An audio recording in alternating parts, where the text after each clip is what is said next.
बिस्मिल्लाहिर्रहमानिर्रहीम अस्सलाम वालेकुम। Welcome to JICA with तल्लत। कैसे हैं आप सब? अल्लाह आपको अपनी अमान में रखे, जहाँ भी रहें खुश रहें, आबाद रहें। आज मैं आपको बड़ी आसान भी और बड़ी मज़े की भी रेसिपी बताने लगी हूँ। ये ईद की जो ईद का दिन स्टार्ट होता है तो इसी रेसिपी से स्टार्ट होता है। बेशक आप खीर बनाएं, जैसी भी स्वीट बनाएं, लेकिन सबसे पहले ये स्वीट चलती है।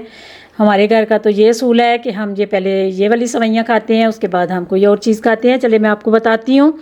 अक्सर छोटी सी रेसिपी होती है लेकिन वो उबालने में या पकाने में ख़राब हो जाती है, तो मैं आपको परफेक्ट इसका तरीका बताती हूँ कि ये रेसिपी किस तरह तैयार करते हैं। ये पानी मैंने उबलने के लिए रख दिया था, ये उबलना शुरू हो गया है। पानी सेवइयों से मैं काफ़ी ज़्यादा ले रही हूँ कि ज़्यादा पानी डालने से सेवइयाँ जो हैं वो खूबसूरत भी बनती हैं और निखरी निखरी भी बनती हैं। अगर आप पानी कम डालेंगे तो ये जुड़ जाती हैं। इनका ये मेन जो स्टेप है, और पहला स्टेप ये है कि आपने पानी ज़रा खुला डालना है और खुले पानी में ये खूबसूरत बनेंगी। ये अब उबलती हैं और मैं आपको बताती हूँ कि किस पॉइंट पे आपने इनको चूल्हे से नीचे उतार लेना है।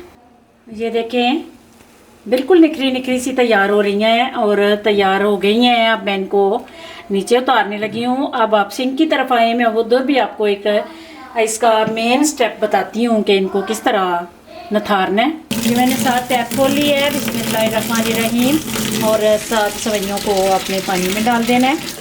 खुला पानी आपने ऊपर से इनके बहाना है ताकि ये नीट नीट सी तैयार हों। अगर ये आप पानी नहीं डालेंगे तो फिर जुड़ जाएंगी, फिर हाथ में आपने पकड़ के इस तरह इनको साफ़ करना है ताकि इनका गंदा पानी जो होता है वो इनको आपस में जोड़ देता है, जिसकी वजह से ये अक्सर जुड़ी हुई बनती हैं। ये एक एक सेवइयाँ अलग अलग है। ये देखें, ये आप धो के तो हल्का सा ऊपर मक्खन लगाना चाहते हैं या घी लगाना चाहते हैं वो आप ज़रूर लगाएं, लेकिन आपने इनको इस तरह साफ़ ज़रूर करना है पानी से। ये मैंने उबाल के तो ठंडी की हैं। ये सेवइयाँ ठंडी खाने से बहुत मज़ा आता है, इनको आपने ठंडा करना है।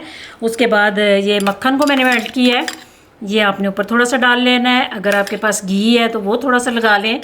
ये मेल्ट करके आप डालेंगे तो मिक्स ज़रा अच्छी तरह हो जाएगा, इससे जायका बहुत मज़े का बनता है। ये थोड़ी रस्में पुरानी हैं लेकिन बड़ी मज़े की हैं।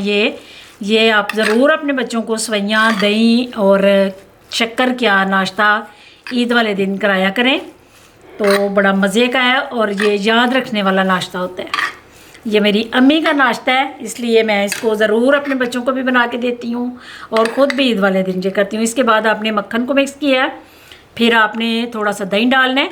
दही आप डालें या दूध भी कुछ लोग डालते हैं, लेकिन दही से इनका मज़ा ज़्यादा आता है। ये इस तरह आपने दही डालना है।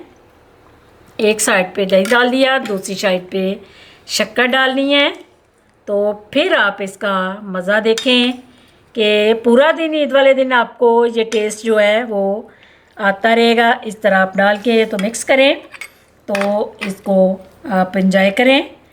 इस तरह एक साइड से दही लें, एक साइड से शक्कर लें, दोनों को मिक्स करें और ईद वाला दिन इंजॉय करें। उम्मीद है मेरी रेसिपी आपको बहुत पसंद आएगी। पसंद आए तो इसको लाइक शेयर भी कर दीजिए। मेरे चैनल पे नए हैं अगर तो प्लीज़ सब्सक्राइब भी कर दीजिए। दुआओं में मुझे याद रखना। अल्लाह आप सबका हामी और नासिर। अल्लाह हाफ़िज़।